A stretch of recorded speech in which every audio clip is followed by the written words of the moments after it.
Prepare yourself. The Kamidogu podcast starts now.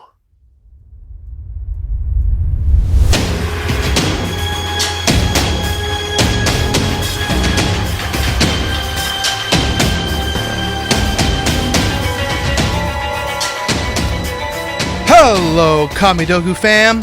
It's your host, Toasty, joined with my ever-so-awesome friends, the ketchup connoisseur himself. Whether he is Johnny Cage or Sector reincarnated, nobody in the realm seems to know. But one thing is for certain, he is one hell of an artist, Justin McKetchup. What's up? Yes. Not the face. Not the face. And straight from the Temple of the Order of Brits, the English monk who seems to continuously drink an orange-colored alcohol on stream, one English monk who would make Bo Raicho proud, Kung Lu. What's up, boy? It's not actually anything orange today. It's straight up vodka. Hey, I was halfway there. Nearly. Just going all pure, you know. What's going on, Toast? You good, man? Oh man, things are all good. Actually, I'm pretty excited because today, ladies and gentlemen, we are doing something that that's been in the discussion for a long time, and that is we're gonna start a new series where we review Mortal Kombat Conquest. So this is going to be a lot of fun. We have a lot to talk about. If you want to see more of these, please drop a comment, and we'd love to keep on going because there is a lot of episodes. So today, specifically, we're just going to concentrate on the first 2 episodes, which is the Warrior Eternals. I've took a number of screenshots, and we're going to kind of go through them and talk about certain scenes, whereas, of course, at the end, we discuss our final thoughts and things like this. So, are you boys ready to go or what? Ready. Mate, you absolutely know it, mate. This is a dream come true. We're actually talking about Conquest on the Kamidogu, mate. Absolutely. Such a legendary show. Buzz it, mate. Honestly, having to rewatch this again is so good. Just watching it yesterday, I think it was. It's so much cheese to it. I love it. So much 90s cheese, and it's just so good for lore. It's amazing. Yes. Yeah, it's got a great atmosphere. It's got a lot of heart to it. Now, as you said, there is a lot of 90s cheese. But so good. Definitely. That's a part of its charm, honestly. Yes. Oh, man. Yep. And another thing, too, is that the 1995 movie particularly just really set the foundation well for video game movies. And then Threshold kind of wanted to dive into new territory, which is television. And the show was a massive success. It really was. And it was nice to see such a warm reception. Too bad we never got to see season 2. Close but no cigar. Close but no cigar. Justin, don't get toasty started, mate. I'll go on all day. Yeah, you know it. So when we turn on the episode, Warrior Eternal Part 1, we start off with an introduction scene with Kung Lao. So we see him coming into the forefront, and then you have Raiden as the narrator, and to begin, the first set of words you hear is Kung Lao, a humble young man with the heart of a warrior. Soon, that heart will be tested as he fights for his home, the Earth Realm. And then, of course, he's talking about the importance of this tournament and what it could mean for the realm's fate. And so there's a lot to go on from there. And he does a pretty interesting kata. This was actually performed by Christopher Lepps, who would go on to do the majority of Kung Lao's stunts throughout the show. So he does a nice job there. But actually, I should also state that for the first 2 episodes particularly, it was actually J.J. Perry who did almost all of the stunts for Kung Lao, which was interesting how they just sort of swapped like that. Yeah, it was J.J. Perry. For some people who are not so familiar, J.J. Perry played Sub-Zero in this very show. Yes. Later on, he was also well known to play Scorpion and Mortal Kombat Annihilation and things like this. So, but yeah, in terms of the whole introduction scene, guys, do you have any particular comments? It just sets it off straight away, doesn't it? Really, and I'm not gonna lie, the music sets the tone for the show straight away. Like it's all about this music that gets introduced to this show. It's so the Mortal music Kombat-esque. is memorable. Yeah, absolutely. Yeah. Absolutely. And hearing the drums get so intense there and stuff like that, it was really suiting for the scene. Yeah, absolutely. So good. Now, here's something very interesting that I want to talk about, and we actually see it a couple times throughout the show. They reuse shots from the MK95 film, right? That's exactly it. It's one of my Annihilation. Yeah. Like, that's actually one of my notes straight away. Like within the first couple of seconds, you can see reused footage. Yes. But again, still so good. Yeah, but it's cool because, it brings back a lot of pleasant memories from that movie. But they show us two particular shots straight from the get-go from the 95 film of Shang Tsung's Island particularly. So here's sort of an exterior shot, and then we also get a shot of the Garden of Statues. Yeah. Which is pretty interesting. Yep. Now, what's also a little side note is that originally they planned the scene in 1995 Mortal Kombat where they bury they bury Art Lean after his death right next to a statue of the Great Kung Lao. I don't know if you guys knew this, but that was an original scene that was planned. So it's kind of funny how that all works out, considering the show is based on the Great Kung Lao. It's too bad we didn't get to see that scene, but yeah, it was to happen right here in the Garden of Statues. Fast forward all these years later for that film, because for some of the viewers that don't know, this particular show is based roughly 500 years before the first movie. So this is why I feel like this is going to be such an interesting episode, Toast, because I did not know that, mate. I didn't know that about the additional suit for the MK95. Like, that's actually so cool. I wonder if they would have actually had a statue looking like oh god, I forgot the actor's name. Paolo Montalban. Thank you very much. Yeah, I wondered if they were. Yeah. I wondered if they were going to actually use him as an actual shot, like as a statue kind of thing. That would have been very interesting. That would have been cool. That would have been awesome. Yeah, but I mean, probably not. If the scene did happen, because the film was 95, the show began in 98, mind you. But still, it just would have been fantastic and a very powerful scene if it did come to fruition. So other than that, we see some of the sort of crowd members during this Mortal Kombat tournament that's taking place. And the guy what's kind of cool is we see... Yeah, the guy on the left looks like Uncle The guy on the left is actually... Well, what I was going to say is I think Mortal Kombat Conquest got its first guest character, which is fantastic because we have Jafar from Aladdin, but in this particular universe, he is albino. So that's pretty interesting. And then that's funny you mentioned that with Jafar from Aladdin, because when Raiden comes in as a beggar later on in the episodes, it reminds me of the beggar scene from Aladdin as Jafar as the beggar. Trying to help Aladdin escape out of the prison. So there seems to be like some Aladdin references in there. Mortal Kombat does Disney. Yeah. Yeah. Why not? That'd be a great money opportunity. No, it would. Be on the lines with Combat Kids. Yeah. And then we also get, which best I can describe is maybe it's one of Ashgarth's species, but he just hatched out of the egg. He hasn't fully developed yet, and his mother gave him a gimp mask. Yeah. His mum gave That's him like a Star Wars character. Yeah, it's a trap. It's a trap. That's a trap.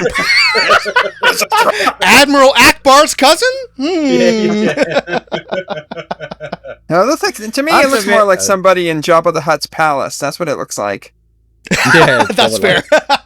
Definitely. I have to admit though, like, although that we're taking the mick out of it, like, it's cool that we're actually seeing like these different creatures and stuff like here in this tournament, because like we didn't obviously get too much in like the 95 95 or Annihilation. Yeah, exactly. So it's interesting to see stuff like this, in all honesty. Like, I feel like this is actually one of the main things that I quite like, that they throw characters like this like into there. Like, it's just, you don't see or hear much dialogue from them, but you know that they're there. So it's like, there's just so much attention. Yeah, there's just so much attention to detail with all these characters. And you know, the 90s didn't have like a feature on your TV where you can pause it and look at the characters. So it was really interesting that they featured all these different types of characters, even though you probably missed them on TV because it went by so quick. Yeah. Unless I've got a feeling. Did anyone else actually like record it on a VHS tape or not? Because no. I did. Yeah. Yeah, I knew it. I knew you would have done. Hell, I think if I'm not mistaken, even Christopher did, because he said sometimes it would air in Australia, so he did a few times too.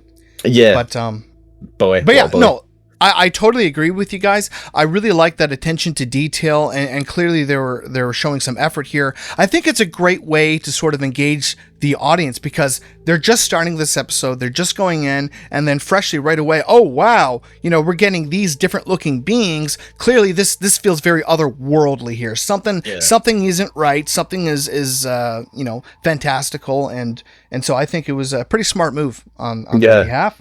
Yeah, definitely. It's good. Here's the boy. Shao Kahn. Here he is. Mr. Rubber. Yeah, first glimpse of Shao Kahn. Funny enough, this is the only time in the entire series where we see him wear sort of that helmet. Whether you want to call it metal or rubber mask, it's very different. But I'm very glad that they actually didn't end up using this for the show after this, because I think it comes off a little too much, a little too extreme, a little too corny. I think a more casual but effective look works, and that is precisely what they went with for the rest of the show. You know what I mean? It was just kind of definitely. Because I will be honest, even like when I've rewatched this, I didn't like. I've took it in this time because obviously I'm looking for detail, like more detail and stuff. And I completely forgot that this is like one of two masks that we actually get. And the majority, like obviously we get the second mask for the rest of the show.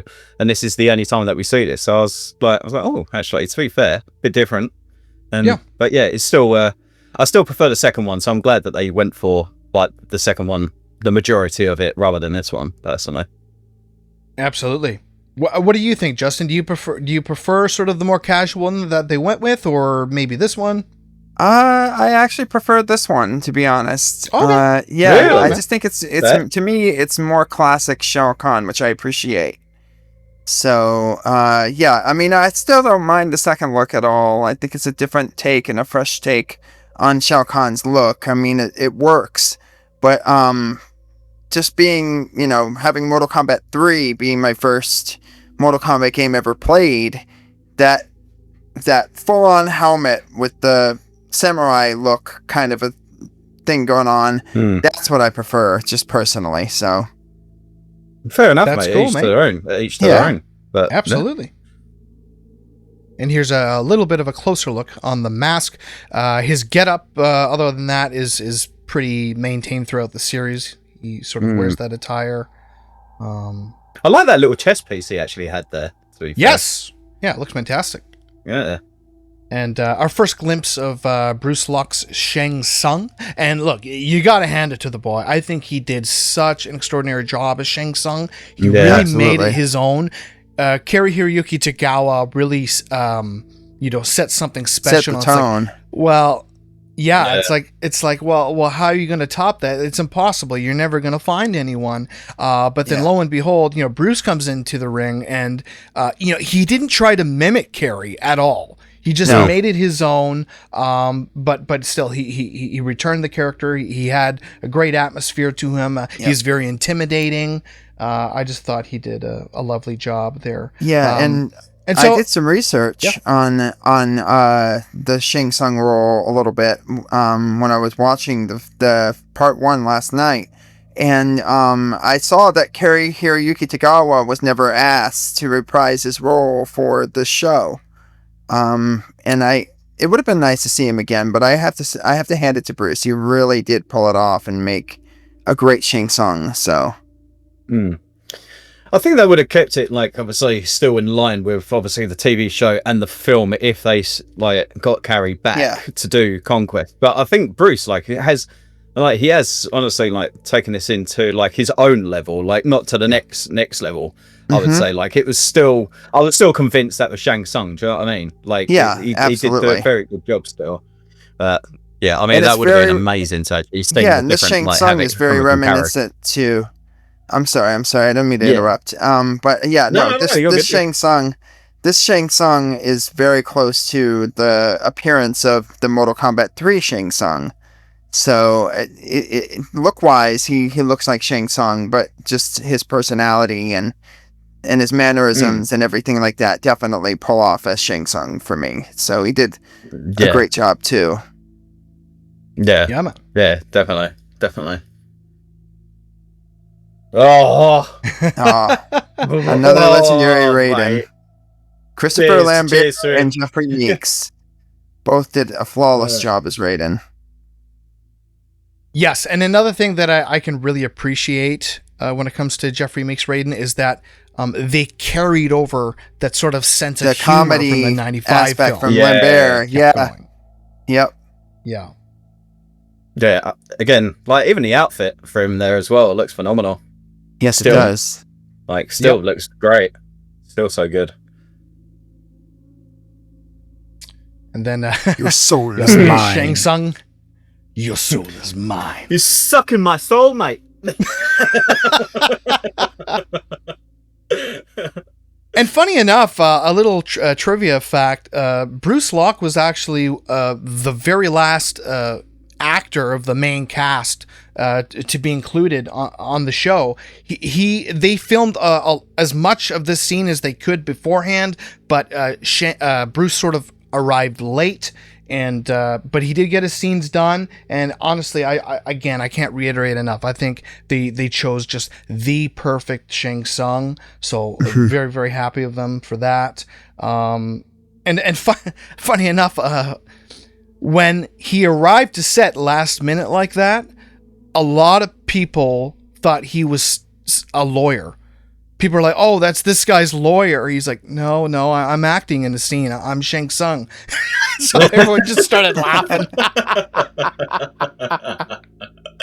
Oh man, I didn't know that. Yeah. But this is this tournament scene though. Am I right in saying this was actually one of the last things that they actually filmed for the series? Right? Am I right in saying that? Because I'm pretty sure it wasn't one of the first, was it? I feel like it was one of the last ones that they filmed. Yeah, I don't believe it was in this sequential order. No. But from what I remember when I spoke with Bruce and Paulo, they said that this was, I believe, one of the last things that they had filmed because, as I said, Bruce was a little late to the party, so to speak. So yeah. But yeah, he does his soul still ability, and I guess for 98 it looks all right. I suppose. I mean, it could be worse, could be better. The guy's getting some serious hip thrusting going on there while having his soul touch. Yes. Brilliant. And then of course, we get Raiden just telling Kung Lao once again. You know, the stakes are high here. You need to believe in yourself. Oh man! Here comes my boy. Kung Lu. Kung Lao. Honestly, this outfit, mate. When I first saw this, I was like, "That's the game." Yeah, it is. It's Mortal Kombat 3 Kung Lao. It was very in reference to that. Yeah. Yes. So good. And I think that made a lot of the fans very, very happy to see this. Now, obviously, if you want to be, you know, exactly accurate, it's a little different, of course, than than our current day Kung Lao. You know, I think if the show would have went on, there's a possibility that his look could have evolved. You know what I mean? With the very different sort of spiky wristbands and the red headband and the bald look. It would have been nice to see him kind of get to that. But regardless, this is clearly a fan service moment, so it was nice to see that. I just wish he actually had it on a little bit more throughout the series. I know. And maybe the hat should have been a little bit more wide. It seems like so short of a hat. That's fair. Yeah, definitely. But yeah, I mean, still, besides like you know, what we do actually get Kung Lao even wearing throughout the rest of the series, it is like even if it was like just a little bit more, like tiny bit, like an episode's worth, really. Like, but never mind. He's still there. Yeah, it's just a bit of variety in sort of their attires would have been welcomed, because they pretty much just wear the same thing throughout the whole show. It's like, oh, come on, guys, spice it up a little bit. And I think for some of the episodes where there was something very grand happening, sort of, you know, the stakes are like higher than usual, you know, at least if they could have whipped out this costume and say, hey, we mean business here, something. I really wish, but what can you do? Yeah. That's it. It's to look up this camera shot itself when it's going the from Clint Eastwood shot. Yeah, exactly. Couldn't put it better myself, actually, Justin. That's actually perfect. Yeah. That's what Anthony Marquez described it as in the behind the scenes videos for Mortal Kombat Deception. He said once that hat goes on, it's almost like Clint Eastwood in a Western movie. Yeah. So shout out to Anthony Marquez for that. Yeah, I remember you said that on the trading card videos, right? Yes, the trading card videos. Yep. You guys are not Mortal Kombat fans, are you? No. Street Fighter, bitch. What made you guess? Yeah, Tekken. And here we have Kung Lao just about to face Shang Tsung. So I want to hear your guys' thoughts. What did you think of the fight scene, particularly for the first one? And again, what did you think of the music and things like this? Go on, Jess. I'll let you go first, pal. I thought it was great. To me, the fighting was a little bit even more convincing than what we got in like Annihilation per se. So I really enjoyed. Yeah, they were pretty realistic. So. Yeah, I was a little, when I first saw this scene, I was just a little disappointed that Kung Lao was going to get defeated at first. Yeah, so I didn't expect that because he is Kung Lao, and I would expect more victories from Kung Lao, like in this shape of way. So, yeah, fair enough, man. So, it was a great fight scene, so I really enjoyed it. Yeah, cool. Fair. I think just for myself there, I think personally, like this whole scene here, like going from start to finish after like he's started the fight to the end, the music itself, I know I've already mentioned the music. Like obviously just the tone from like obviously Kung Lao's winning and he's losing and he's like obviously getting his soul taken to then obviously he's got like that kind of semi-dream sequence with Jen. Yes, with Jen.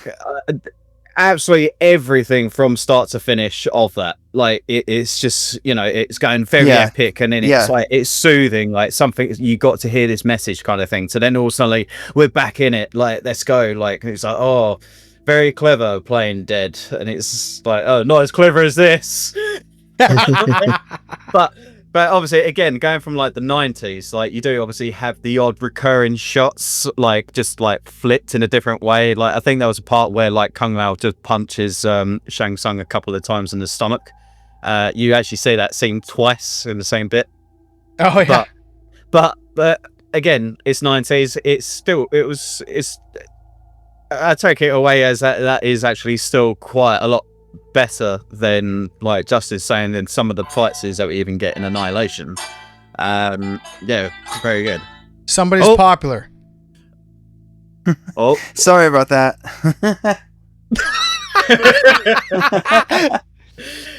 Somebody's knocking at the door. Yeah.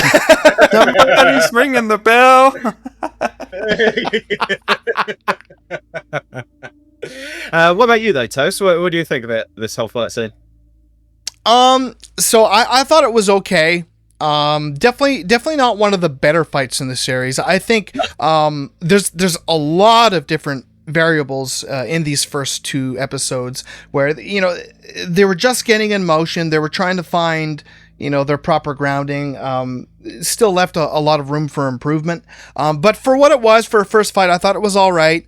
Again, the stakes are high, and I didn't actually think, kind of like what Justin was inferring, that he was pretty much almost going to die. I was like, that kind of threw me off. I remember the first time. But yeah, so he almost gets his soul stolen here, and then he sort of has the this 90s vision. cheese comes in with this scene. Yeah, you know it. Yeah. You do know it. And we see Genevieve Rayland, who is the love of his life, and she's quite a looker. I'll give her that. I'll definitely give her that. But if I'm to be painfully honest, in terms of her actress skills, ability of acting, yeah, quite a lot. Not so good. Yeah, we'll always be I have to together, admit, Kung though, Lao, because- always. Yeah. What I love so much about Jen actually coming back she's into this series now. One of the things that I actually love so much about it is that even in today's games, like, she's being mentioned again. So I'm pretty sure it was either in the original like trailer or a character breakdown trailer for Natara that we actually got an interaction between Kung Lao and Natara. And Kung Lao actually states, he's like, "What have you done with Jen's body?" And she says, Kung Lao, you'll never be able to see her again. Like, as soon as I saw that back in when it first came out back in 2023, I was like, oh my God, they've actually brought her back, or they've brought that into canon kind of thing. And I was like, oh, mate, we've actually got a bit of love, a love interest for Kung Lao. It's so everything to even just hear that. It's like, they're referencing Conquest. Oh, they're referencing. Yeah, I remember I just freaked out when I had seen that, and I made a big comment about it on a repost, and then Dominic Cianciolo saw it and liked it, and maybe even retweeted it. So that was pretty special, because as everyone knows, I'm a bit of a Conquest connoisseur, so to see that was sort of a huge deal to me. Yeah, absolutely. So good. And then we get Kung Lao sort of, thrusting his way off the ground there. We thought he was dead, but he just managed to escape Shang Tsung's soul steal. So that's pretty impressive. And his cheesy 90s line that he has it there. I know I mentioned it earlier, but the cheesy line, not as impressed as of this. I was watching it. I was like, man. But was it the Elder Gods that everything. gave him the resilience to come back and defeat Shang Tsung, or was it just the love that he had for Jen? That part was a little confusing to me. Yeah. What do you think, Toast? I think it was just more his warrior spirit, and a mix of that, and obviously Jen was a huge sort of force to get him going there. I think it was more so that, but still, it was pretty neat. Yeah. And here's one of the biggest moments in the series, quite frankly. he's looking around, he's looking at all the crowd, and they're saying, pretty much finish him, kill him, do it. And he's just stopping to think, and he's like, no, I'm not going to do it. I'm not going to kill him. And I think that was his biggest. Yeah.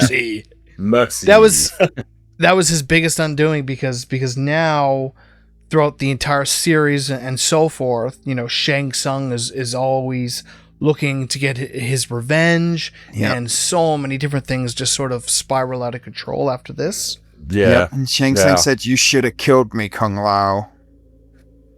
Yeah. But you know what I love about that bit? When he's being dragged away and he's like, "Oh, you should have killed me, Kung Lao." You hear this little grunt. It's like he's being dragged away. But if you actually watch it, they're not doing nothing. Oh, shit. I love it so much. It's so good. I even spotted that as a kid. I remember seeing that. I was like, he's not even being dragged away yet. He's like, So good. Yeah. Brilliant. Kung Lao won the tournament. He is the successor. Then we cut to a scene where he's just sort of walking down this road with Raiden. Everybody's celebrating his massive success. It's another here. reference to to the '95 movie at the very end when Liu Kang won the tournament. Yep, with all those flags. That's right. Yep. That's very true. Yeah, man. Yeah.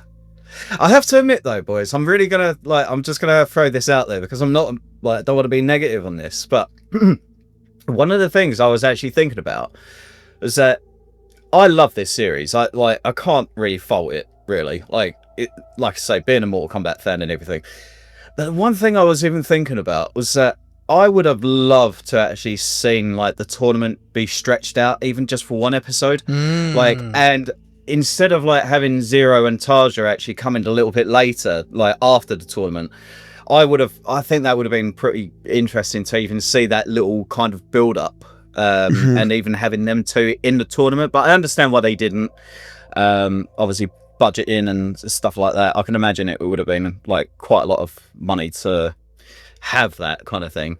But I would have enjoyed if they did actually go a different route with that, how the other characters got introduced. I think it would have been cool if they were introduced before the tournament that Kung Lao goes to, have this tournament, and then everything else that we've seen from this point onwards. I would have loved that personally, but I think it would have hooked in a lot of the diehards more so because it's feeling right in the vein of the games. You're really seeing a lot of the tournament sort of play out. I think that would have been an entertaining way, and I think definitely a much better move to get certain viewers hooked.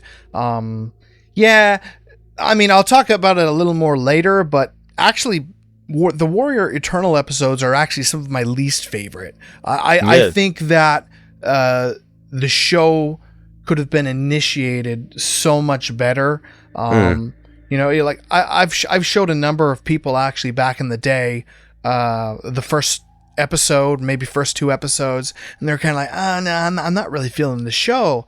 And then I remember that thereafter I showed them an episode way down the line, and they're like, whoa, this is an entirely different show tonally. The fights are improved. It's much more dark now. Everything, the storytelling is better. What a 180 here. I'm like, I know. I'm telling you, the show gets so much better. So I just really wish that, yes, the pilot episode was quite different, and perhaps stretching the whole tournament bit would have been a better.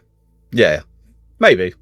But like I say, it's still a great show, really. Like you say, so it's it didn't really have the biggest of I don't know, a big debut. Oh, did it really? Because obviously you would know this. Did it have a big debut? Shall I say? It was received very positively, and it actually ended up being the show in conclusion the biggest new IP on the market beside Pamela Anderson's VIP television show. So it did really well. Yeah, fair enough. And then Kung Lao starts getting his visions. There's a lot of death, as we can see in this scene. And a little bit later, when he's actually at the Temple of the Order of Light, he gets them again. And, so-and-so, it just keeps happening. It recurs throughout the entire show as it goes on. And what some people may not know is that in his vision, if you kind of like slow-mo it and look very carefully, you can actually see Goro in his visions. I don't know if you guys noticed that. Yeah. No. You actually see, for some reason, Goro's face is unusually skinny, but it's definitely him. There's actually behind the scenes photos of Goro's head as well that they use for the flashback scene, but it's literally like not even a second. It's a millisecond. You can miss it very easily. I missed it. I don't even think it's this particular episode in that flashback, but somewhere down the line in the series you see it. So I thought that was pretty interesting and a nice little touch, considering how the great Kung Lao actually dies is by the hands of Goro. And of course, right. that would have taken place in the show if it were to go on. As in when we actually come to that episode, Toast, if you do actually, like when we approach it, if you watch it now, you have to tell me roughly where it is, because I will 0.25x speed that bad boy, because I didn't even know that was a thing. Like, no, me neither. Yeah, I want to know where it is too. Little subtle Easter egg there. Didn't even know. Yeah, but here we are, 2025, and like going on just under 30 years, something like that. Madness. Still finding things.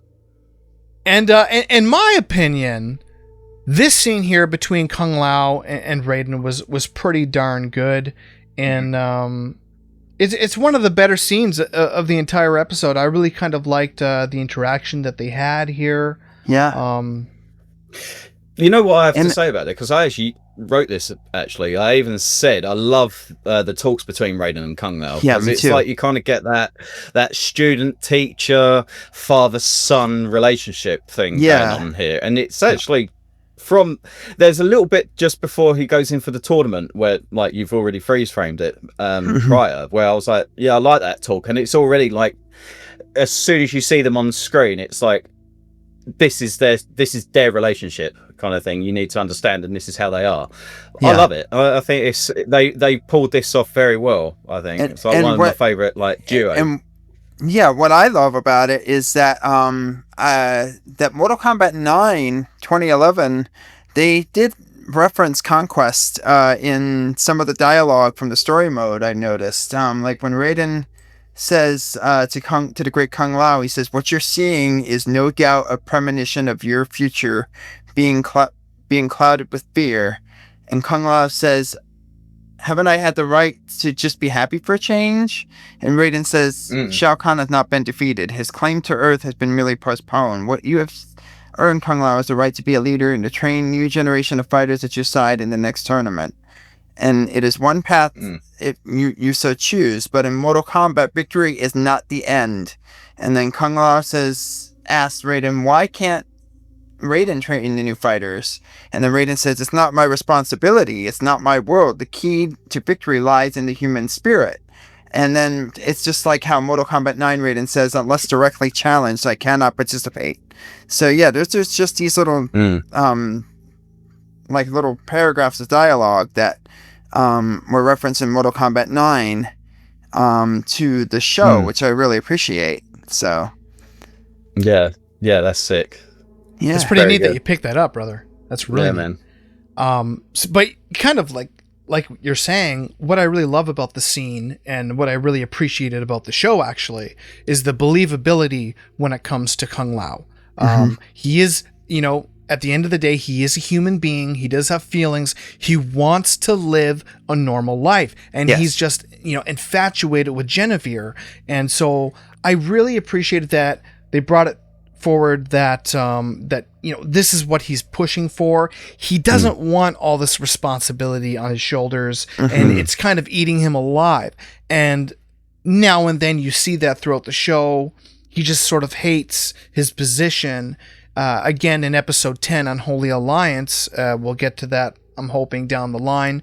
But, there he has yet another big conversation with Raiden talking about, I just don't want to be that guy. So I think it brings a lot of believability because, if let's admit it, even, I think all of us, if we were in his shoes, we would feel the same way, right? Like that is a huge undertaking.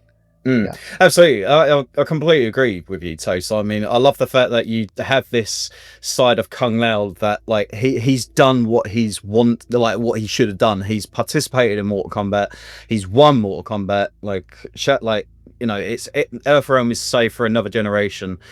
And now it's like, but now I've got the girl who I love and I want to marry her and like we're going to start a family and everything else. But Raiden's simply like, well, no, you can't do that. Like tough. Like this is the bane of like winning Mortal Kombat. And he even uses it as a joke where he's just like, what do I get out of this? And he's like, well, you get immortality.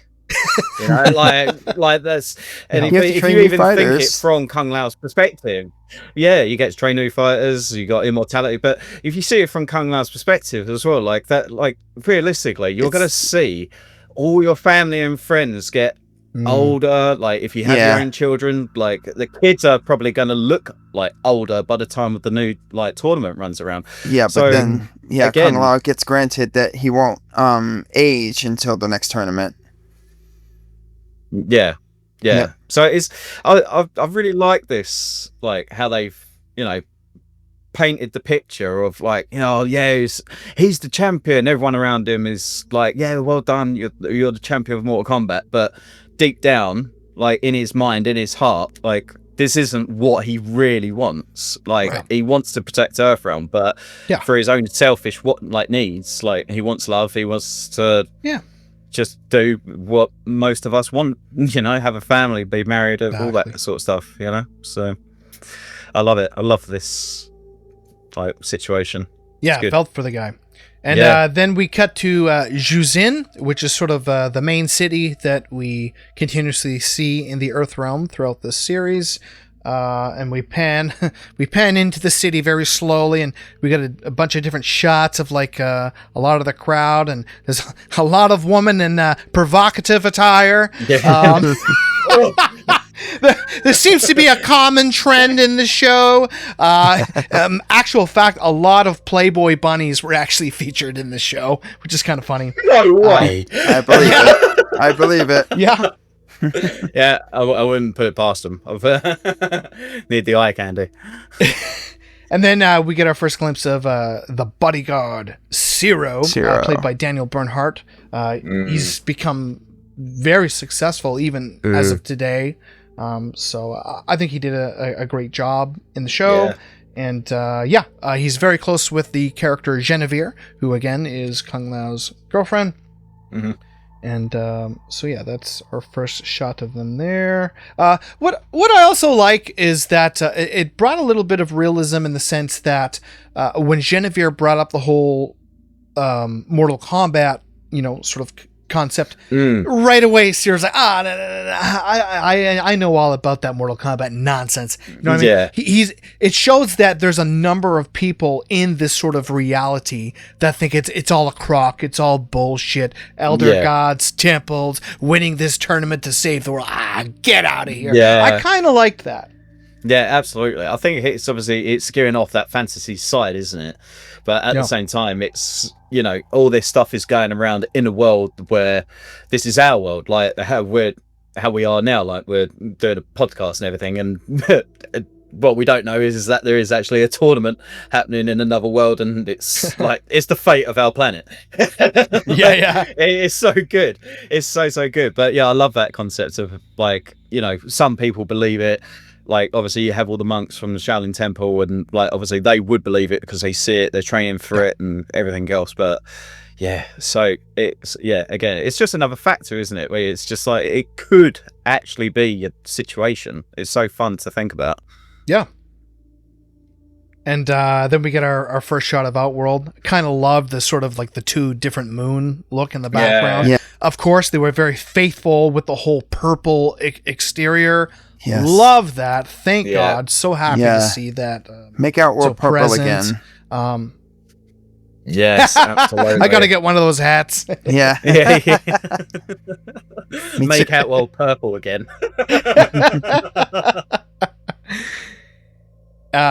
So yeah, of course you see Shao Kahn just absolutely enraged. He lost his chance to get the Earth Realm, in his own possession. Shang Tsung was his champion. He lost. So now he's going to suffer the consequences.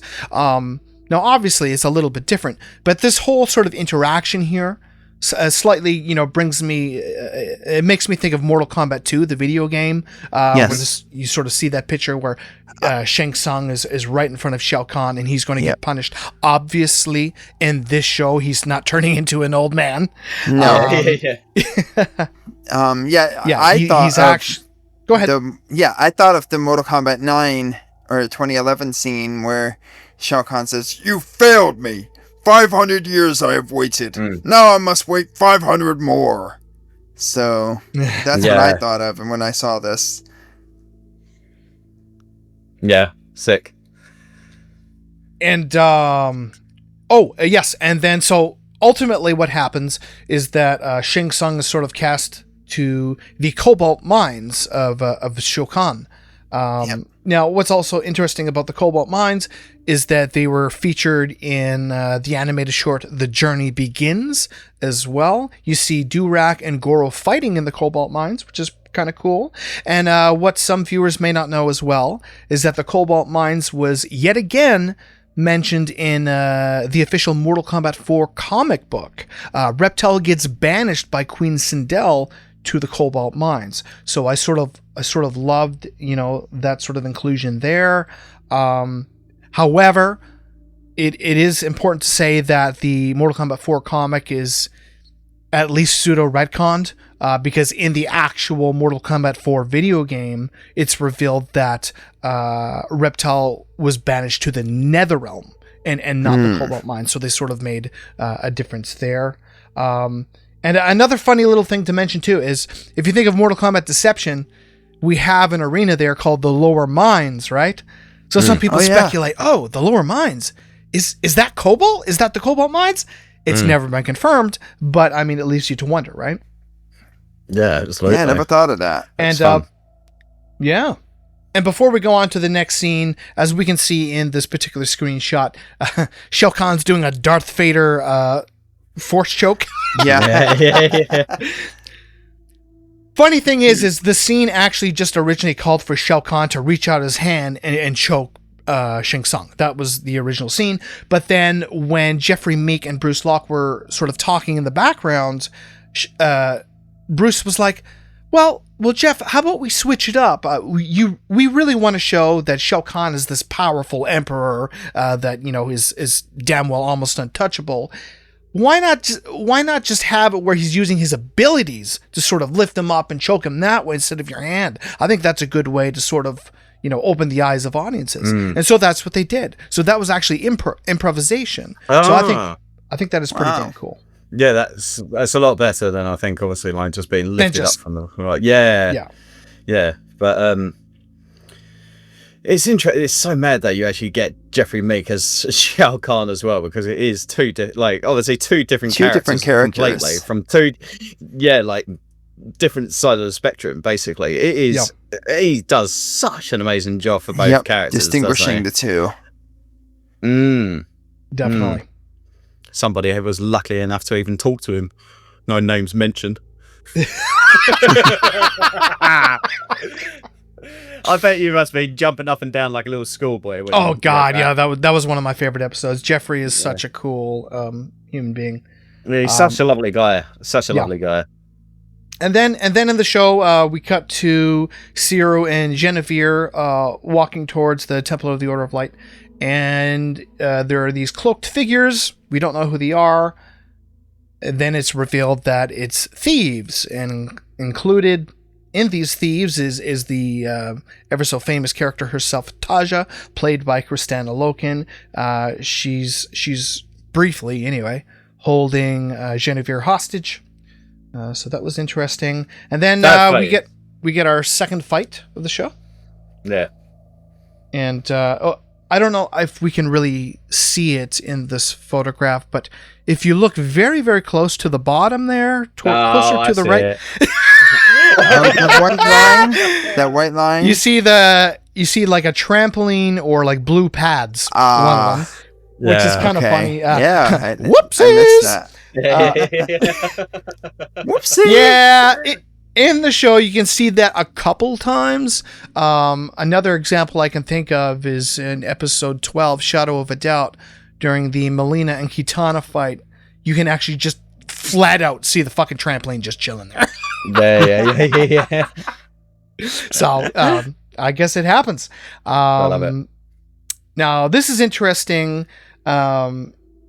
You get one of the thieves pull out a weapon, which is the Japanese sickle, which is also called the kama. So you see this thief using that, and what that immediately got me thinking, of course, is being the 3D era fanatic. It got me thinking of Nitara, right, and her kamas. So Fair. Yeah. Fair play. Say that.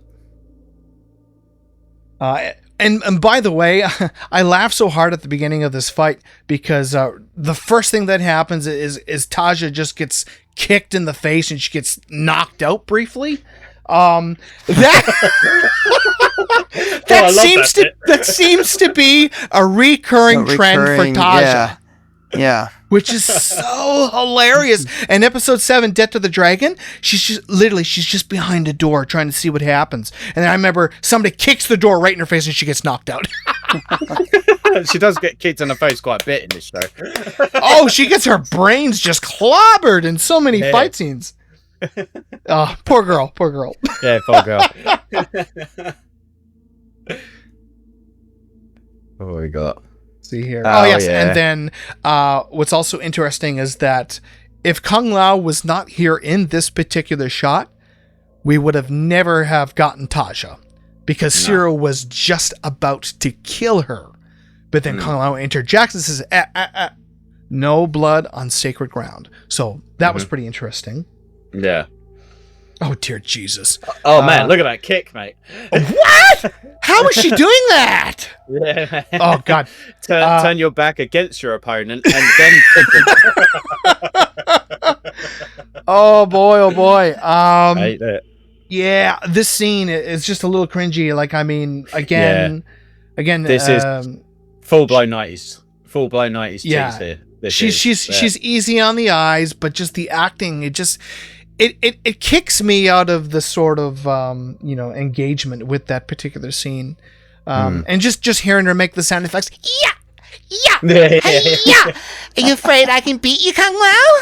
It's like, please don't. Let it go, teleport through the floor and then up with the hat. Yeah, really scared of you. And it's funny because in that scene, you can clearly tell that they're using ADR. I believe that's the acronym, right? Yeah, they're dubbing over her voice. I'm like, oh my yikes. Yeah, Christ. Yeah, they didn't have much faith. We got our first scene of Chris Casamassa. He's come back into the Mortal Kombat world. However, in this particular show, he plays Takeda. Not to be confused with the original founder of the Shirai Ryu. Or not the Takeda that we're more familiar Mortal with. Kombat Mortal 1 Kombat X or and things 11. Like or X. I'm sorry. Yeah, X. Good old X. Exactly. Good old X. Yeah. This is an original character for the show. I have to admit though, like this is one of my little pet peeves. I really didn't like. I hate it. Let's say I hated. I didn't hate it. Like I was like, oh man, but like obviously he's wearing all black there, and then when Shang Tsung does the whole thing with the scorpion, it goes into his like little sachet kind of thing. And then when he finally gets up and fights Kung Lao, you see like little parts of yellow. Like I was like, what? Nah, don't like that. A bit forced. Yeah, definitely. But The Baron Raylan, this is Genevieve's father. He gives What a Kung Lao prick. an extremely hard time. Yeah, absolute prick. Just flat out, what a prick. I like him. I agree. Yeah. Justin, you're not wrong, man. You're not wrong. He is a prick. Yeah. Yeah, Kung Lao, poor guy. He's trying so hard. He's like, just, allow me to propose to your daughter. And he's saying, no. He's more concerned with the Kung Lao's financial wealth side of and things. Financial, yeah. Yeah. Yeah. And what's also interesting here is you get the Baron Raylan just completely mocking his beliefs. He says what Kung Lao calls faith, he calls delusions. And then the Baron ultimately asks for him to get tossed out. But Genevieve and Ciro come in to save the situation, which is interesting. And you get the old puppy eyes, don't you, from Jen? Every single time. It's that classic shot. Like, she's looking to the side, and then someone says something. It's like... It's so good. She does it in this scene. She does it in the next one as well. Like, it's fucking brilliant. That's a pretty cool shot, actually. And then we get the Cobalt Mines. I think it had a pretty cool atmosphere. I really liked how they portrayed the Cobalt Mines in the show, personally. Yeah, so that's Shang Tsung just sort of thinking about his next steps. What's he going to do? He's sort of kind of exiled to this place. 4 packs. Oh, there she is. That's the perfect thing to say. Yes. Damn. Hot. Man, honestly, oh God. No, she's a gem. She's phenomenal. Phenomenal. She's so phenomenal. Like, what is she actually meant to be, though? Because, like, when I get this outfit, I see it as, like, that's kind of like an Adinia, like Jade. Right. Kind of looks. I was like, I haven't seen the series in so long, man. Like, I'm actually saying that. I watched it during COVID. So that's going on like 3-4 years ago now. Yeah. But, yeah, I haven't seen this for a while. So is she Adinian? Or do they not really say anything about her origin or what? I can't remember. No. I'm glad that you asked. I thought the same thing when I was a kid. I'm like, she must be Adinian related to Jade. No, she's actually a Korean. Which is a race that is explored more in the third part of the series there. Yeah. Towards the episode. Remember it. Yeah. Yeah. Come on, carry on though. I really, really liked that inclusion of that race, and eventually we see sort of that squabble between Shao Kahn's forces and the Korean forces. But I'd also like to talk about a certain Easter egg now that you've brought it up. The Koreans were actually mentioned yet again in the more, I guess you can say, more recent Mortal Kombat X comic book. It was actually mentioned there. Was it Raiko or something? Maybe not, but there's a certain moment in the comic where they mention the Koreans, and you see like all these statues and stuff like that. So it just blew me away that they mentioned something from Mortal Kombat Conquest yet again. Yeah. It's rare that we get those sort of callbacks, but sometimes we do get them. Tracy Douglas, Vorpax. She's actually one of, if not my favorite original character for this for the show. She was so incredible. And then we just get this very, very quick character. He doesn't really play much of a role. His name is Zadak. He's the owner of that particular region of the Cobalt Mines. And then an important thing to note when it comes to the Cobalt Mines is that the location itself is so massive that it is almost as big as certain realms. There's hundreds upon hundreds of levels to the Cobalt Mines. It's just exquisitely huge. It's like they could do a Conquest game out of it, isn't it, really? Yeah. And then we get Zadak just being completely overpowered by Shang Tsung's magical abilities, ultimately turns him to ash. Zadak is also making the same face and noise that I tend to make when I eat too many ghost pepper burritos at Taco Bell. I mean, you see all the orange going around him now. That is literally his bowel movement. Yeah, that's him on the toilet. Yeah, oh, jeez. he's got some serious IBS there, boys.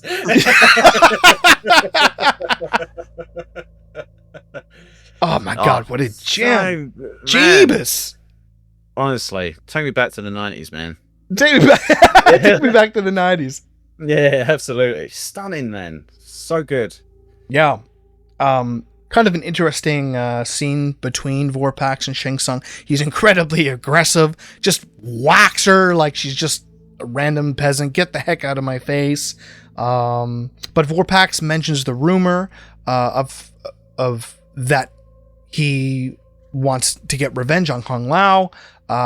Shang ultimately offers to let her live if she helps sort of, enact on a certain plan to get his vengeance.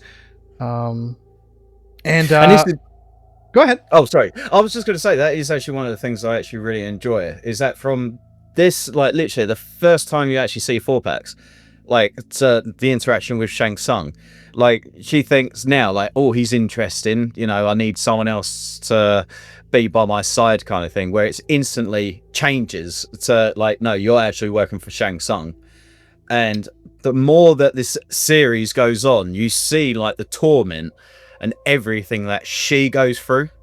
Like, I love it. Like, it's very, like, in terms of like good character building, like how these two work together so well. To then one actually, like, Shang Tsung doesn't really care about Vorpax, to where Vorpax literally then begins to resent Shang Tsung to like everything that he's actually done to her. And I'm like, oh man, you even see that at like the start of it in this episode. I'm like, man, this is some good TV. Definitely. Yeah. And what's pretty cool about this scene is that they sort of elaborate on the whole Cobalt thing more. That mostly Cobalt in this sort of universe detons any powers that a fighter, has ever had. But for some mysterious reason, it doesn't seem to affect Shang Tsung. It's like he's totally fine down there. And that is because he's human by origin, and the human species happens to be one of the very rare species that just doesn't get bothered by that whole thing. So that was pretty interesting. A human? I've been making a deal with a mere human. Human? Yeah, I've been making a deal with a mere human. And then we see an actual scorpion creature, which was apparently stolen by Khan from a conquered realm. So that's different. Vorpax recommends using this creature in order to get to Kung Lao. There he is having a closer look at it. I love it when it gets too close to it. Like,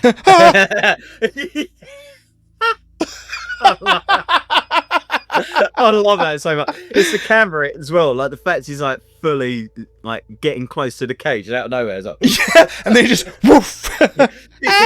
You're seconds away from annihilation.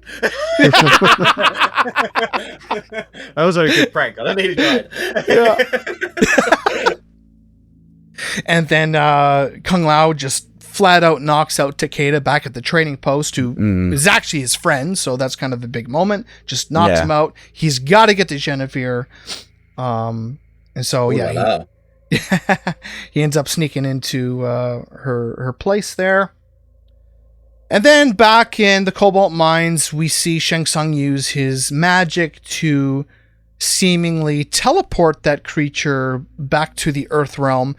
And it's kind of funny, that scene, because you see the scorpion creature just kind of doing some like breakdancing. It's like going around and around and around. And then I think it would have been most effective if they played some like some club music in this particular scene. You and spin then me right round, baby, right round.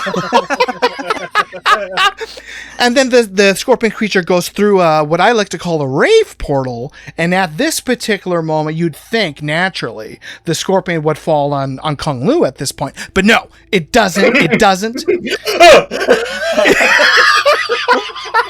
It actually falls on Takeda. Oh, brilliant. So good. And then Zero actually catches Kung Lao in the act of trying to elope with Genevieve. But thankfully, because of Zero and Genevieve's close relationship, she convinces him to let them go. So I thought that was a pretty special scene. Yeah.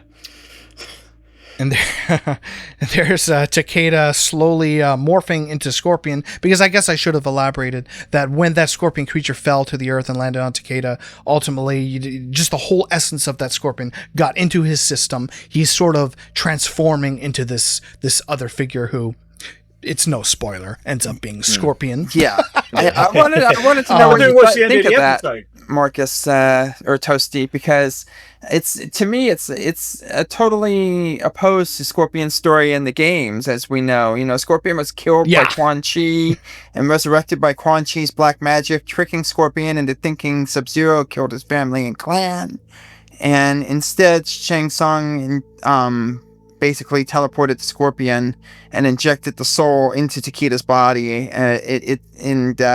Takeda wasn't exactly killed in betrayal, like as we know. So I was just wondering what your thoughts are on this new take for Scorpion in the show. You know, yeah. The thing about this show particularly is that they definitely take some liberties. Now, another thing to remember too is that, you know, this was very early on. This was in '98, so they kind of changed some things with the lore. Yeah, that's true. Like even with Noob Saibot, right? Yeah, Noob Saibot's in episode 6, which made no sense. But it wasn't revealed that Noob Saibot, you know, was actually the Elder Sub-Zero until 2004, which is more of a deception and things like this. Yeah, it wasn't invented yet. The changes that we know and love weren't around at that point. I didn't think of that. Because if I'm not mistaken, because this is before MK4's release as well, right? Like, so this came out first and MK4 was out after this, if I'm not mistaken. Yeah, because you said that. Because I feel like there was a lot of Conquest references in the comics, the Mortal Kombat 4 comics. So I would think that this came after or before Mortal Kombat 4. It did. And I mean, Quan Chi plays a recurring character in here too. That's right? exactly it. Yep. That's why, because I was under the impression the guy that played Quan Chi, that like it was a character that hadn't been made yet or like thought of, and obviously he made Quan Chi his own character basically. Wasn't Mortal Kombat Mythologies released before Mortal Kombat 4 as well? So I would imagine, that Mortal Kombat Sub-Zero Mythologies, Quan Chi, is where they got the inspiration to include him in. The show came from. Yeah. That makes sense. But yeah, continue on with the show there. This next scene, we have Hugh Hefner. Baron Raylan. Jesus. Baron Raylan grabs Tasha and tries to give her a smoochy smooch. This could have been a massive moment for the Baron, as the thirsty old man could have been hurting for a squirting. But he didn't want that. He did not want that fruit. He did not want that fruit. Unfortunately, the king of blue balls arrives, Cyril the bodyguard. He was British. Or as others may refer to him as, Cock Blockula. Did you notice that? Like when he says, "Excuse me, sir," like he sounds like he's got a bit of a British accent going on. Is that "Excuse me, sir"? Sir. Excuse me, sir. Yeah, I noticed that. Coming from the guy from the UK. Excuse me, sir. Yeah, that's true. And it's followed by Ciro also spreading the fantastic news that he voluntarily let Genevieve elope. If leaving the man with sexual frustration wasn't enough, how about giving the old fragile man a heart attack as well? Yeah. What the hell? Well, mate, I allowed it. You allowed it? I allowed it. You allowed it? And it's the yellow spot. So here we go, boys. yes, you can see on his back there. He's slowly emerging. His attire is merging into the scorpion. Ridiculous, but never mind. It's a bit much. Yeah. Yeah. It's funny because I guess because it was all fuzzy and stuff on a small little box TV and stuff when I was growing up. Honestly, I didn't even notice that until I got it years later on DVD. I was like, oh shit, he's actually turning like spots yellow. Okay. Yeah. Instantly. Literally got transformed like 5 minutes ago. Now, what's also an interesting fact, believe it or not, for these first 2 episodes, during almost all of the fights except for the final one with Kung Lao and Scorpion, any fight with Takeda was actually stunts person Christopher Lepps. Chris Casamassa, for whatever reason, wasn't available to shoot, so Chris Lepps had to fill in for all his fight scenes, which is kind of weird. No way. Really? Really weird. Wow. Yeah. And I think this is the last shot that I have of the episode. Yes. So you gotta love Kung Lao's hair here. Have to love Kung Lao's hair, like throughout the whole time. What is this, like 500 years before? But yeah, his hair is looking phenomenal. When I was a kid, as I said on the episode there, Kung Lao was always my idol, so I actually like spiked my hair like him. Yeah, definitely. Yeah. That was the point I was trying to grow my hair out like Robin Shou. Yeah. And again, we can sort of see these yellow stripes on his costume again. Obviously when they fight towards the end, Takeda sort of gets the upper hand, and before he was going to get a final blow, that's when the Baron intervenes, stops it, and says, no, you're going to get it the proper way, Kung Lao. I'm going to kill you by execution, pretty much. And so that's the end of Warrior Eternal 1. Now, guys, we're really going to have to try to speed through the second episode a little bit here. I still got about another half hour, but we're going to try to speed through it here. Fair play. There we go. So, we cut to Taja being locked up in the Baron's chambers. What's also interesting here is Raiden shows up disguised as a beggar or a stranger. A beggar. Which is such a classic callback. MK 1995, when Raiden first shows, he's kind of in the cloak and he almost looks like a beggar, right? So that was pretty cool. And that's what Liu Kang simple said. beggar. That's simple beggar. Yep, Liu Kang said, this isn't your god of thunder and lightning. He's just a beggar. Just a beggar. Too much television. Too much television.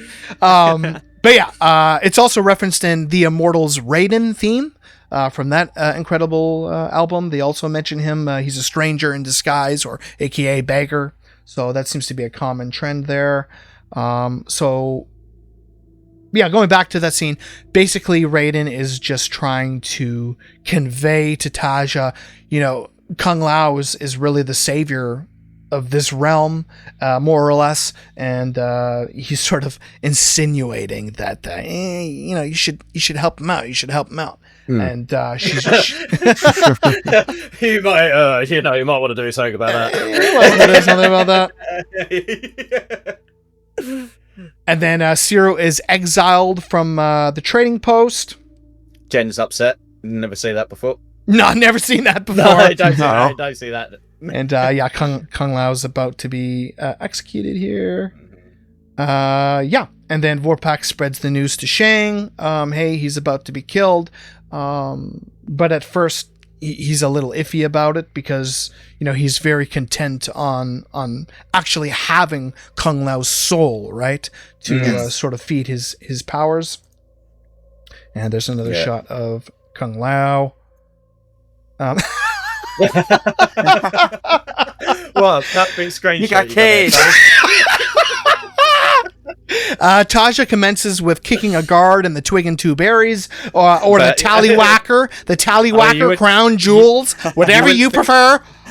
You wouldn't think that she's kicking him. You think that she's doing something else in this one.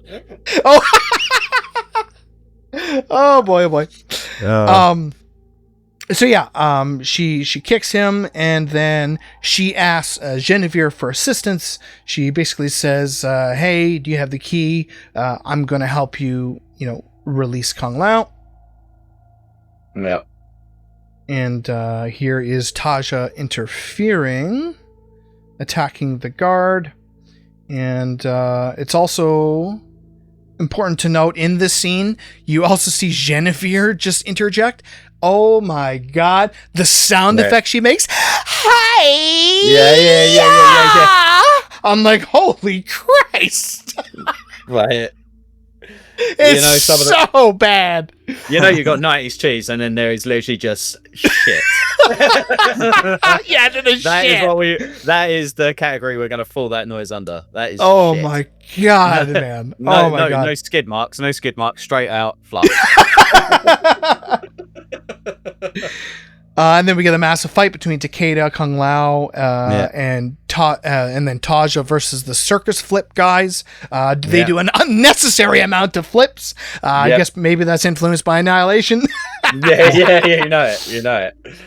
Right, it's spurred off for some people on this podcast, you know what I mean? I saw so many flips, it made me want to do it myself, so pros and cons. Now this scene is actually one of the standouts for the second episode. I thought this was fantastic, sort of Raiden kind of acting like that beggar, just going through Cyril's stuff and taking his apple, just eating it all nonchalantly and kind of, having a crack at it. And then I love just how pissed off Cyril. Yeah, this is one of the few times that we actually get to see Raiden be in action a little bit. I mean, he didn't necessarily fight per se, but this is as close as we can get to seeing that happen. Very true. Yeah. Yeah, that's another thing that's unfortunate is that Jeffrey Meek is actually a very talented martial artist in real life, and he said one of his biggest complaints about the show is that he never really had the opportunity to show off his skills. He was constantly conveying to the creators, hey, let me get into the action a little bit, but they just never really did. Obviously, spoiler alert, he gets into the action on the final episode, so that was absolutely amazing and one of my favorite fights in the series. But yeah, as you're saying, Justin, it's interesting that at least he's kind of doing these dodges and these evades and stuff like that, and so he's sort of a little bit getting into the action here. Yeah, so a little bit. Interesting. Motherfucker. Eating my apple. You took my apple. Fucker. And I love. Raiden should have been like, "How do you like them apples?" And I love that look. Yeah. Yeah, exactly. And I love that look of disbelief that Cyril has after he tries to do a roundhouse kick. He's disappeared and he's like, "Did that just happen?" And then you see the apple core and he's picking it up. What the hell? Yeah. That was a neat little scene. Yeah. Then we get Kung Lao and Taja. They're going to try to break into the trading post to, get Genevieve again. But we unexpectedly get Cyril sort of dip into the scene as well. They punch him in the face. Poor bugger. Poor little bugger. Poor little bugger. It's the first time we actually see them properly, all three together, actually working together. Cool. Yes. Yeah. That's First pretty time. cool. I also love that scene where Cyril is describing this encounter that he has in the woods, and then Kung Lao's like, "Oh geez, let me guess," and then he goes on to describe Raiden, and he's like, "Yeah, he's the thunder god Raiden." They're like, "Come by that again? We'll say that again." Yeah, yeah. And again, it's cool that they have this disbelief, like, "Oh, you're full of shit." I kind of like that little element. Yeah, yeah. Very good. Oh, here we go. Oh, Kung Lao's dream. And Getting then all tied up. Bless her. Yeah, she's getting all tied up. She's getting all tied up. Oh, Kung Lao. Gagged. Yeah, she ends up being a trap, Mhm. set up by the Baron himself. I didn't like this particular scene. I thought it was so far-fetched. Like, come on. Yeah. Yeah, so you're saying Shang Tsung can just transfer his powers to any one of his minions? Fuck off. No. I thought that was so stupid. I was very confused as a kid when I watched this. I was like, I thought like that was Shang Tsung's like deal. Like he can do that. Why is Scorpion doing that? I didn't think that was like a common thing that everyone else can do it, like just whenever. But yeah, did not like that. Nah, and not a fan of that. I caught the most perfect shot after this. Check this out. So Baron gets kicked into a shield, right? Yeah. And check this out. Tell me that's not the facial expression of a man saying, I hate my job, I hate my life, thank God the old bat got the stabby stab.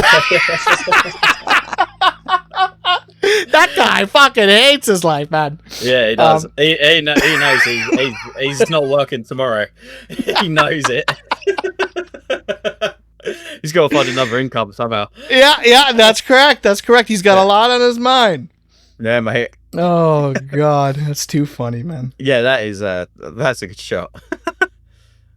And then outside the training post, Taja, Zero, and Kung Lao see Raiden, and then Kung Lao will go on to talk about his visions of the temple of all the dead bodies, and furthermore, I should explain that the whole reason he's talking to Raiden, and they're all outside of the training post, is that Takeda's character actually sort of kidnapped Genevieve, ran out through the window, and they're all trying to figure out, well, where the hell could have he taken Genevieve?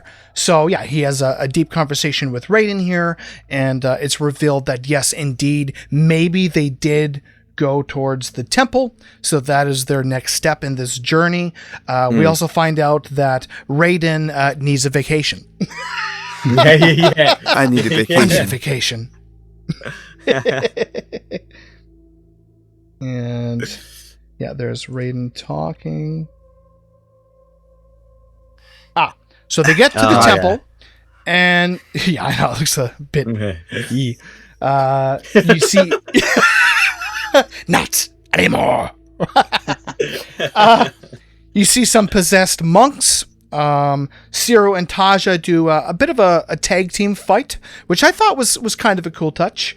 What the hell is that? Somebody's playing with something. That was me. I was typing something up. That was me. Sorry. I'm like, speaking of tallywhackers, as long as nobody's playing with tallywhackers, we're good. I'm just... No. I'm definitely not. Okay, good. That's before the podcast. Getting rid of the nerds. Yeah, exactly. That's before the podcast. So yeah, here's Tasha and Zero doing a bit of a tag team fight, which I thought was cool. It's also important to note that the possessed monk that we had just seen with the close-up, I believe that's actually John Valera. He ends up being Reptile later in the series, that particular actor / stunts person. Cool. And then, here's our first proper first look of of Scorpion. Yes. Yeah. Straight from the movie. For the most part. 1995. Yeah. The only sorry, Lou, I'll let you. No, you're good. No, you're good, man. Okay. I didn't particularly like how massive and bulky his mask looked. I thought it was a little too much. But I guess they just wanted to aim for something a little different. However, I can confirm that later on in the show, in the the Serpent at the Ice episode, they actually bring the Mortal Kombat 1995 mask back. Thank God, because that one was just perfect. Even Chris Casamassa, when I had him on Kamidogu, he said himself that he did not like this new iteration of the mask. It kept it covered slipping? too much of his face. It kept slipping, and it was just very, very awkward. He said it was like a fucking football glove. He hated it. Mad. And again, they carry over the that awesome sort of serpent that they had going on in the MK 1995 movie. And I might be minority here, But I actually always loved that whole serpent creature thing that they had going on. Yeah, me too. To this day, it is my ultimate favorite. I prefer that than the over sort the chain of, and thing that spear, they got going definitely. on. Yeah, I prefer this. Yeah, I prefer this as The well. kunai, Like, Oh, okay. this is a so Kunai, much better. It just feels like it's more of character, like to actually have it come out of his hand, like actually suits him more. Like it would have been cool, like if they had like a bit of an origin that he like is using the kunai and like the spear and everything going from that, like, and then after he dies he has this instead. Like that would have been really cool. But I can see why they didn't do it for the newer films and stuff. But Yeah, I prefer. I love this, especially for like the first two Mortal Kombat films as well. Like, it's definitely. it's cool. It's got a different element to it, I think.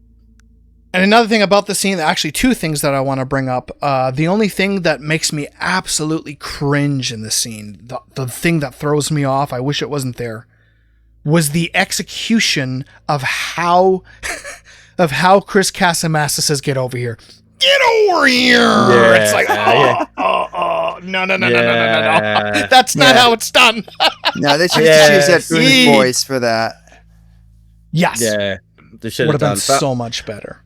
Yeah. I am probably going to say something that you guys may or may not like, but I have to say, like, everything that comes out of Scorpion's mouth, like, it's not delivered very well, in my opinion. Like, it is like Takeda is no more. I am Scorpion, kind of thing. It's like, the fuck? It's, again, I the don't know, 90s I just cheese. feel like there's a lot of it. Yeah, put it down as that.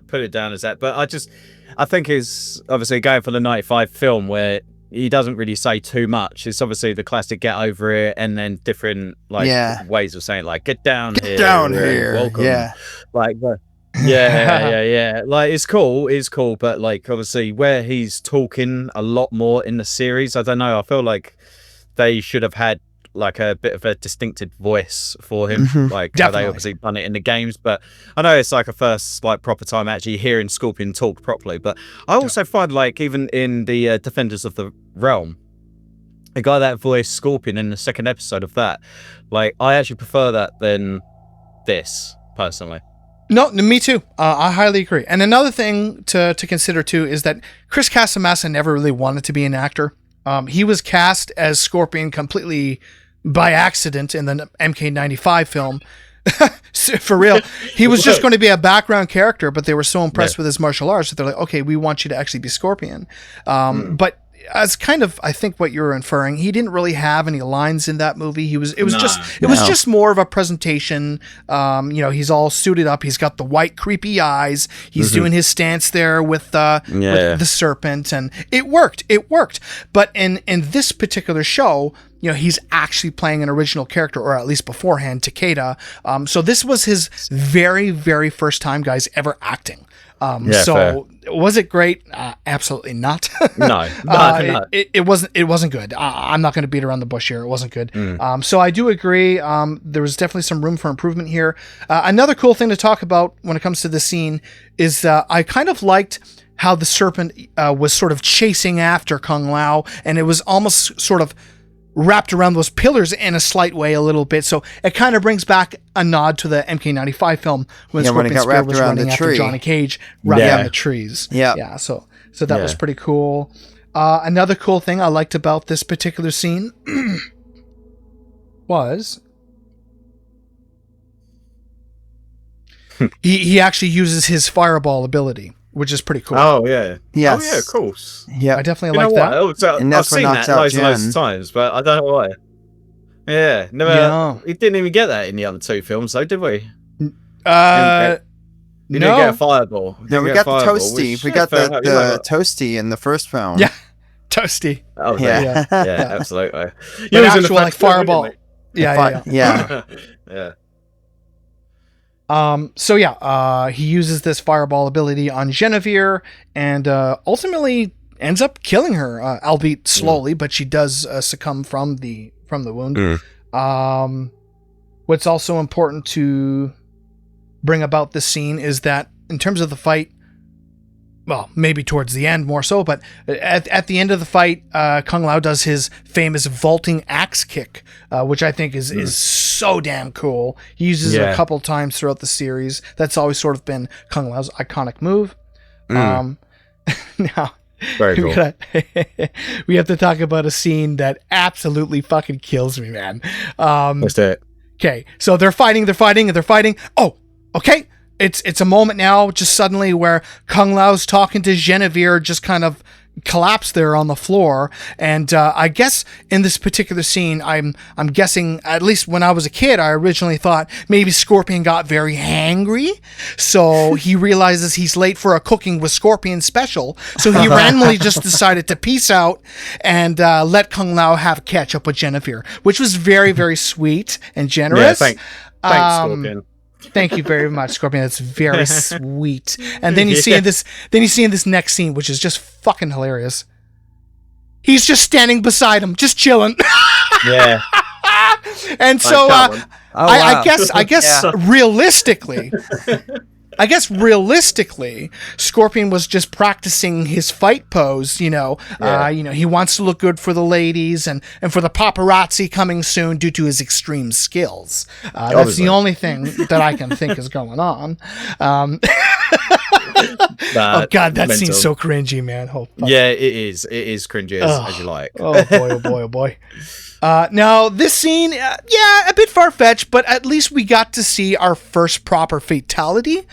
So I got to salute them for that, at least. And it's suiting, because it's another room that he falls into, so... Yes. So that's pretty cool. The floor is collapsing here after Kung Lao ultimately defeats Scorpion. And here he is falling to his doom, to Hell, a.k.a. Netherrealm. So cool. And then Genevieve gives him the trading post key. She says, "My home is now your heart." Go ahead. That's got to be one of the biggest keys I've ever seen in my life. Well, they are big doors. So they are big doors. Yeah, fair. I've just never owned a house or had a house that required such a fucking huge damn. Really is the olden days. Damn. Yeah. Dig God. Massive. And there she is. She's deceased. That's it. Raiden tells Kung Lao ultimately to train a new generation of fighters for the next tournament. Raiden also issues a warning of things to come. There's a lot of danger lurking around those corners. And he's on a little adventure, first and foremost, to get back to the trading post after this discussion at the Temple of the Order of Light. Taja says she wants to feel useful and join his cause. So that was nice. This is Taja's official inclusion to the team. And then Zero chimes in saying kind of like a goodbye initially. He's saying, I'll find a job in Juzin, maybe cleaning swords or something. Farewell. And then Kung Lao says, hey, well, you can join us. And then originally, Cyril's a little skeptical at first, and he's like, well, I'll join you, but only if it means to get revenge for Jen. So that was kind of his driving force to join this trio. Yeah. And then good old Shang Tsung. Good old Shang Tsung in the mines there. Vorpax informs Shang of the prisoners trapped inside these particular walls. Now, what I found interesting about that, and I'm not even going to bother taking a screenshot of that horrible CGI of all the people stuck on the walls. It's a blurry mess. It's a blurry mess. Christ. But anyways, it was kind of interesting that they barely really use that whole method of extracting these frozen soldiers, and all this. They never really use that element much. And the episode Festival of Death, you actually get them actually sort of, I guess, unthaw a particular warrior and use him. But they never really did it that much more in the series, which was kind of strange how they're leaving it like this big cliffhanger. I don't really know why. yeah, so Vorpax and him sort of discuss this plan. And then we get our last shot of Taja, Ciro, and Kung Lao walking down this road. And walking down the street. Every time we meet. Say it, Lou! Oh, yeah. What's up, boy? Oh, here we go. All right, good boy. Anyway. Yep. Yeah. So yeah, that is Warrior Eternal 1 and 2. Yeah, we let's give the audience your final thoughts, guys. Who would like to go first? Lou, Justin? You go ahead, Lou. I can rock paper. Oh man, I was just about to give you a game of rock paper scissors, but go on now. No. To be fair, like obviously, this show has like it's obviously a bit dated now. Would I introduce this to someone as like a prime, like good start of Mortal Kombat? Probably not. Like I wouldn't just, I would obviously personally, unless they're interested in new films and like just the latest ones and whatnot, I'll probably start them off with like the latest films, like 21 and like the new one that's coming out in October. Not far now, like what, 6? Yeah. Yep. Like just about 8 weeks away now. Yeah, we're in the corner. But yeah.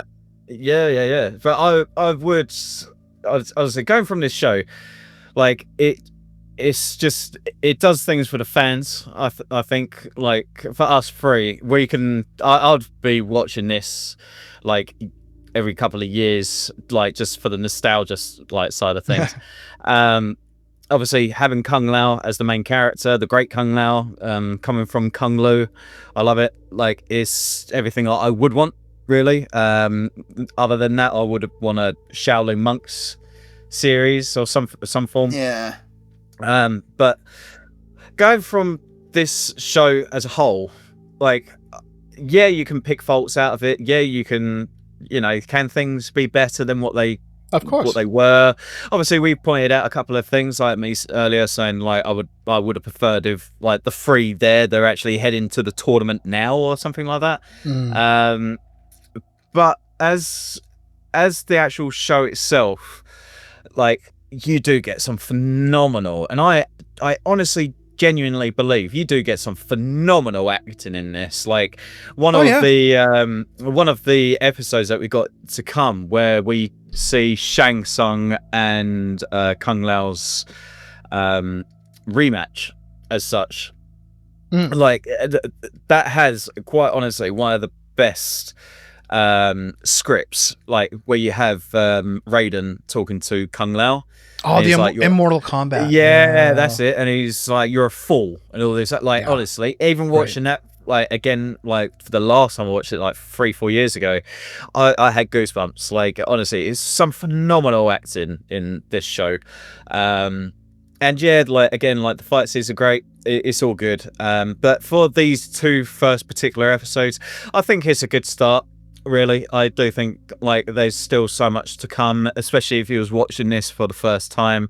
Like it's a nice little introduction to like what is Mortal Kombat. But yeah, I would still say like does it still hold up today? Like I personally, I actually think it does. Like I compared to like other 80s 90s TV show films, like is it right down the bottom? No, I don't think so, and I don't think like it's actually far from actually being bad. Personally, I think it's a good show, and they all went off to do like some impressive work after. Yep. But for the actual show itself, the lore, everything, it's enjoyable. It's fun. It's a different take on it in some ways. Like obviously how characters getting like brought into the show originally. But yeah, I love it. Like, even like we were saying earlier, you're still getting references into new games that are coming out now, or the latest games, and like the reference in this. Like, I'd say just watch it. If you're a big Mortal Kombat fan, or even if you're not, you're a Mortal Kombat fan, or even a 90s fan, like watching old school films, TV shows, watch this. It's worth it. I would say it's you get rewarded for putting the hours into watching it. I would Yes, say, it just takes some time to sort of build up. Has a bit of a slow burn because I'll just quickly say my thoughts before we get to Justin. I think the execution of the show, just from a beginning standpoint, it was okay. It could have been better, as I sort of elaborated earlier. But I think, as Lou said, it does establish the world that they're in. I think they did a pretty good job with that. It shows that the stakes are pretty high here, and Kung Lao has a lot on his shoulders. There's a lot to be done. Again, we see a wonderful Shang Tsung, so I think that was a pretty cool addition. And he is clearly going to pose a massive threat as the show goes on. They're just finding their proper ground. So the fight scenes are all right, but I'm telling you, they get better. You get some extravagant fight scenes in the show. Like one of my all-time favorites is Quan Chi versus Shang Tsung in Flawed Victory. Insane. You get Rain versus Kung Lao in Shadow of a Doubt, which is insane. And, I could go on and on and on. If you have a bit of patience, I'm telling you, the show is definitely worth it. It's got a lot of heart. 22 episodes. We were so blessed to have 22 episodes of approximately 43 minutes. These two first episodes, they're all right. Could have been improved. But yeah, I'll take it for what it is, and you got to start somewhere. You got to set the foundation, and I'm going to give these two episodes, it might shock some because I'm such a big fan, but I would give these two episodes each maybe like a 6 out of 10. How about you, Lou? We'll also say, what would you give this rating for the first two episodes? Oh man, I always struggle with the ratings, man. I always I don't know. Without going into like half marks or something, I'll probably say 6 as well. Yeah. To be honest, again, that's a good number. I would say 6 as well. It's the start. Yeah. But what about your thoughts, though, Justin? What are you saying, though, pal? What I really admire about the show is the different take of Mortal Kombat that we get, meaning that this show is basically the origins of Mortal Kombat, and we don't really get to go back this far as the games go, so we don't really, a lot of the newer generations aren't necessarily familiar with how Conquest goes when it comes to telling the story. And I think it's great that we get ancestors of characters that we know and love. The great Kung Lao descendant, and his descendant is the Kung Lao that we know. And my personal favorite is Tomas, who is featured later on in the show. He's basically rumored to be Johnny Cage's ancestor, so that's really cool to see. But then we also get characters that we do know, like Shao Kahn and Quan Chi and Shang Tsung and Kitana, Melina. All of these characters that we do know and love. So I think that's very important to include in the series in order to keep people watching. So I definitely think it's great that we get the origins of Mortal Kombat in this. And fun fact that me and my friend Brian Miner, Evil Emperor X, we were considering writing like a story of the ancestors of Mortal Kombat as well. So it's I feel like that if the games are supposed to go back in time, we should go back to this period of Mortal Kombat and just explain the origins a bit more. Rather than just resetting time over and over again from Mortal Kombat 1, 2, and 3, I think we should go to the origins and the roots of the characters, just like the show. So that's where I thought we were going to go. Yeah, especially with the cliffhanger in Mortal Kombat 11, with the great Kung Lao featured at the end there, and we didn't get that, unfortunately. Yeah. So that was a big disappointment. But like Lou said, I don't know if I would necessarily introduce this to a Mortal Kombat fan now, that's not familiar with the show or the series for that matter, because it is dated and the fight scenes aren't the best, and so I would give this show these first 2 episodes a 6 out of 10 as well. And so the music and the fight scenes are, like you said, are well choreographed more towards the end of the show. But it's definitely not even close to being bad. It was. Yeah. I'm really loving the show so far, as opposed to these first 2 episodes go. Yeah. We're right on, guys. No, I appreciate your thoughts. But it pretty much is time to wrap it up, unless you guys had any final words. Is there anything you guys... Good? Yeah. All good. Yeah. All good, baby. All right, right on. Yeah. So, once again, to everybody that's watching, if you want us to do more, please drop a comment. Let us know. Share our post. We would absolutely love to do more of these. But there is a lot of episodes, so which means quite a bit of prep and quite a bit of work. So, yeah, if you want more, by all means, we will give you more. But yeah, before we sign off here today, I'd also like to promote my very good friends here. We'll start with Lou. Where can we find you on social media? So pretty easy. You can find me on Facebook, Instagram, YouTube. Lou's Life, so it's Lews and then Life Lyf, because some bastard decided to take life. So yeah, I'm stuck with that. But yeah, come over, give us a follow or just message me directly. Have any questions or anything? Yeah, I'm more than happy to answer anyone. So yeah, got a lot of love for the community. All right, Justin McKitchup, where can we find you?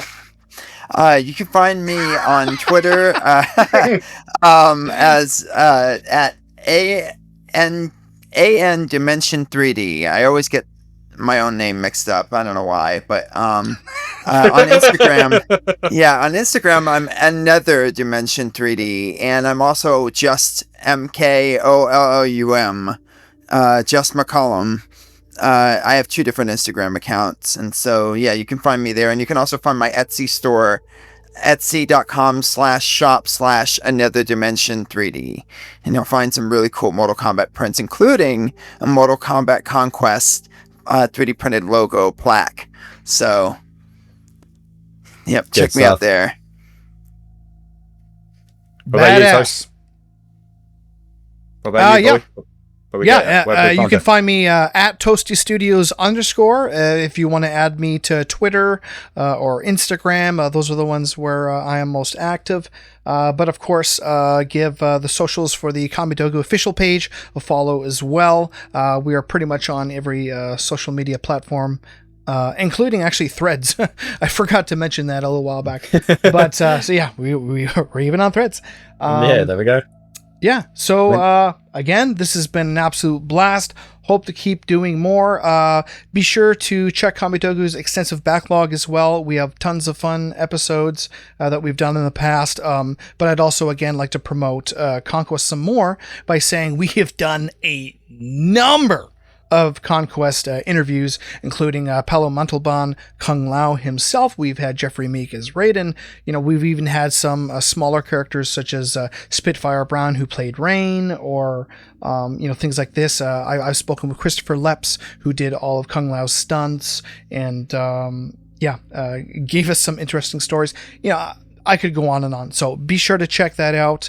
Lots and lots of good memories and good times that you'll see right there.